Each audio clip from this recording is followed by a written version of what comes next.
Bonjour, je suis Ombeline Becker, experte auprès des familles recomposées et des femmes déterminées à y trouver leur place. Je voulais vous partager quelque chose qui me gêne, qui m'agace et qui m'énerve profondément.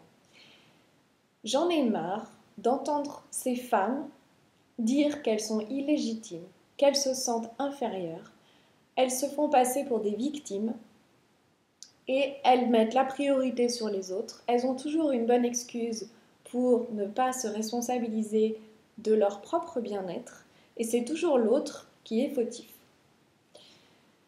Alors, à ces femmes-là, j'aimerais donner quelques conseils parce que moi aussi, en tant que femme, j'ai été dans cette position-là et je pense que de par le fait qu'on est femme, on a très facilement tendance, dans notre culture occidentale, à se dévaloriser, à se sentir inférieur et à culpabiliser quand on s'occupe de soi et qu'on a tendance à être un peu égoïste.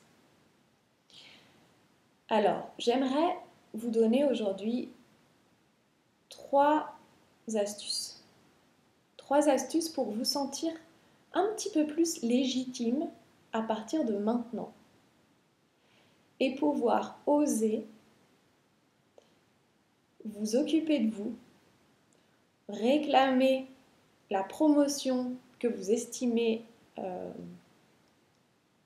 mériter, ou encore aller décrocher le job idéal, aller chercher de nouveaux clients, parler à votre conjoint, vous imposer auprès de vos beaux-enfants, etc., etc. On a tous besoin de légitimité.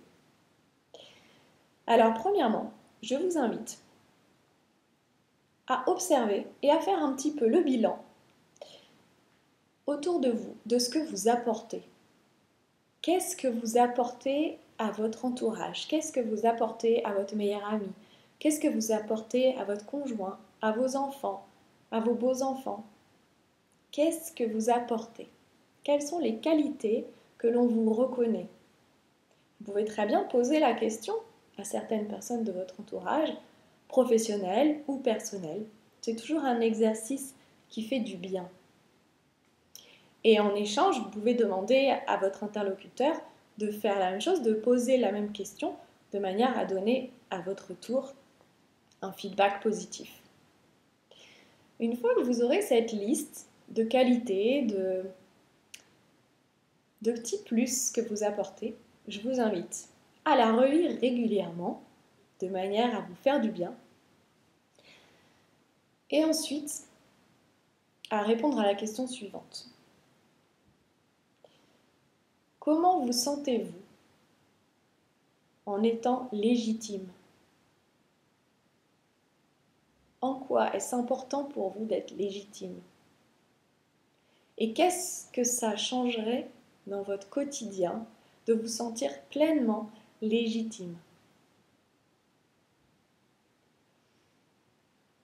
Ces questions sont très importantes et vont sûrement faire émerger quelques petites notions intéressantes à creuser plus tard. Dernière astuce, c'est de poser dès maintenant une action dans le sens de cette légitimité.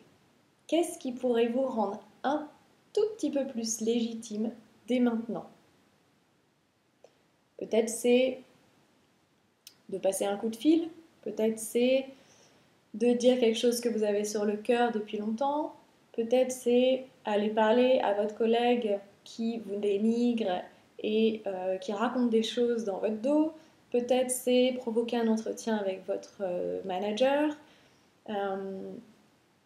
peu importe, peut-être c'est juste prendre une heure pour vous, sans culpabiliser, plein de possibilités. Voilà, donc simplement, faites la liste de ce que vous apportez aux autres et demandez-leur directement.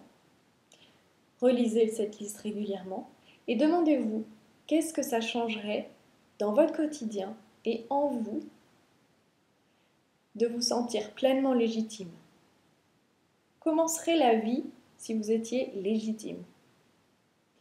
Et troisièmement, de poser une petite action. Quel petit pas vous pourriez faire dès maintenant pour vous sentir un petit peu plus légitime? Voilà. Si vous avez aimé cette vidéo, je vous invite à la partager sur les réseaux sociaux et je vous invite également à réserver une séance gratuite si vous voulez aller plus loin. À très bientôt!